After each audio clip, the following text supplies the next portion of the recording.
of some sort of pain. You caused a permanent stain, which has determined your fate. I've never seen so clear, I feel the end and it's near. The day of reckoning's here, the sound of deafening fear. You won't die if you try, you just might get a little bit of trouble, K-N-I-F-E, right in your side. You will never see me coming. You won't die if you try, you just might get a little bit of trouble, K-N-I-F-E, right in your side. You will never see me coming. Selamat datang di channel para real man. Kursk kembali menyapa. Ada apa di sana? Apakah pasukan Ukraina mampu bertahan di sana? Atau pasukan Rusia akan melumatnya? Anda bisa memprediksinya dari video-video serial Kursk digoyang ini. Mari kita saksikan bersama-sama. Di video pertama ini, ada aksi dari drone kamikaze Polandia yang digunakan Ukraina, yaitu Wormit. Bisa Anda lihat bagaimana Wormit dengan sangat presisi menghantam sebuah mainan Rusia, di mana dikatakan itu adalah sebuah MLRS kelas berat BM-27 Uragan. Hasilnya, sudah pasti BM-27 Rusia itu menjadi besi tua secara perlahan-lahan. Kejadian ini sebenarnya bukan terjadi di Kursk, tapi masih di tanah Federasi Rusia, tepatnya di Provinsi Belgorod, yang juga coba digoyang oleh pasukan Ukraina, namun nampaknya masih alot.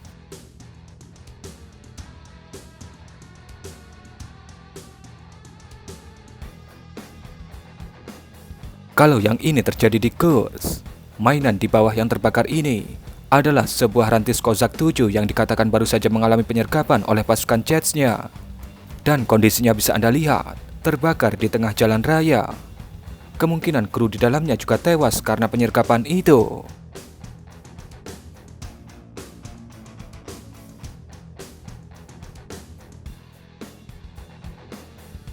Kemudian ini adalah serangan udara yang dilakukan oleh pasukan Ukraina terhadap sebuah titik kumpul pasukan Rusia di Provinsi Kursk.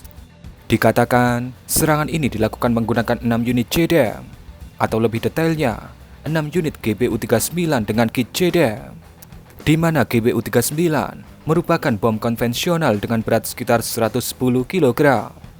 Dan tentunya dengan panduan dari JDAM yang presisi, kemungkinan besar lokasi kumpul pasukan Rusia itu akan rata dengan tanah. Penggunaan yang nyata senjata Amerika di tanah Rusia.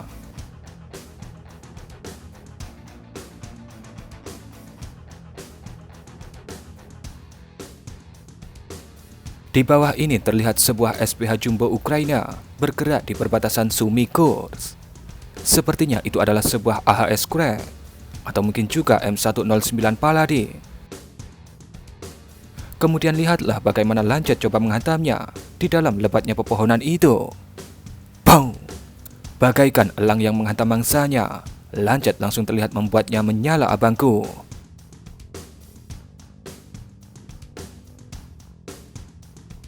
Di jalanan pedesaan di wilayah Kursk, terlihat ada sebuah truk dan juga sebuah kendaraan taktis yang coba melakukan penyisiran dan serangan darat. Bisa Anda lihat, Lancet langsung menghantam truk itu. Dan karena dikatakan truk itu berisi stok mortir pasukan Ukraina, api yang dihasilkan terlihat menyambar dan juga membakar kendaraan taktis yang ada di belakangnya.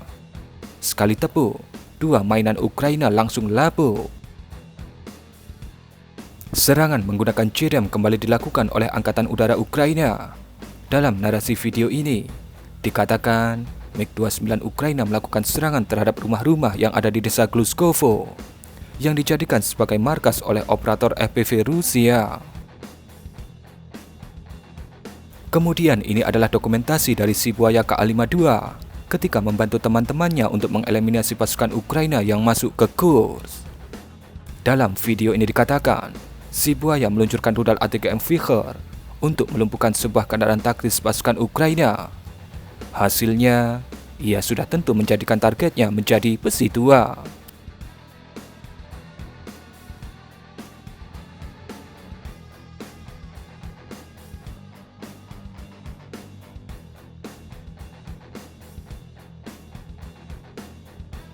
Kemudian video ini menunjukkan bagaimana pasukan Rusia menghujani sebuah titik kumpul pasukan Ukraina di perbatasan Kursk Sumy.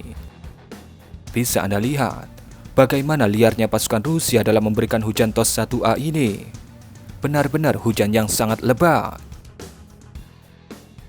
Kali ini, giliran FAB yang menunjukkan aksinya.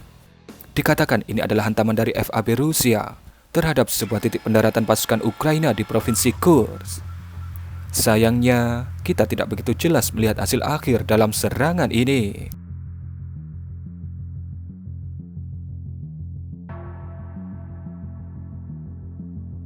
Video berikutnya menunjukkan bagaimana sebuah rantis pasukan Ukraina harus menjadi butiran debu setelah terkena hantaman dari ranjau pintar pasukan Rusia di jalan yang dilaluinya.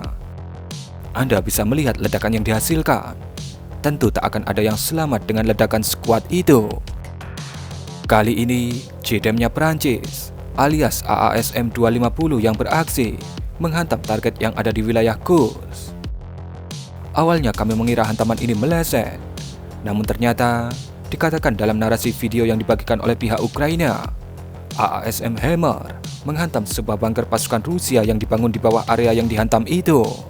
Dan kemudian terlihat area itu terbakar dari bawah tanah. Mungkin stok amunisi atau stok BBM di bunker bawah tanah itu yang terbakar.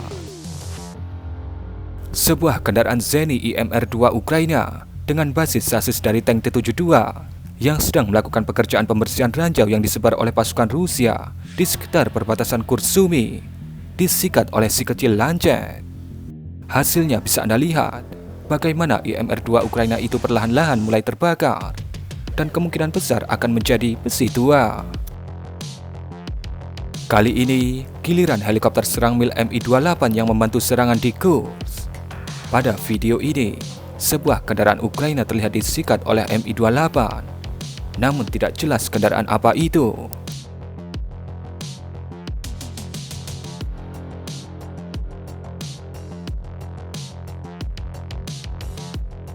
JDAM-ER yang diluncurkan dari MiG-29 kembali beraksi. Kali ini, dua bangunan yang berada di wilayah Tetkino di Provinsi Kursk disikat oleh JDAM Ukraina dengan sangat presisi, di mana dikatakan dua bangunan itu menjadi pos komando pengintaian dan juga pos komando FPV pasukan Rusia untuk wilayah operasi Kursk dan perbatasan. Itu benar-benar hantaman yang presisi dan mengerikan. Sebuah titik kumpul pasukan Ukraina yang ada di sekitar perbatasan Kursk Sumy disikat menggunakan FAB 3000 oleh Su-34. Bisa Anda lihat pada video bagaimana masifnya hantaman dari FAB 3000. Tentu saja, jika telur si bebek ini presisi menghantam targetnya, pasti semuanya akan rata dengan tanah. Nah, mungkin kurang lebih seperti itulah serial Kursk Digoyang edisi hari ke-26 untuk menemani malam minggu Anda. Bagaimana pendapat Anda mengenai video ini? Berikan komentar Anda.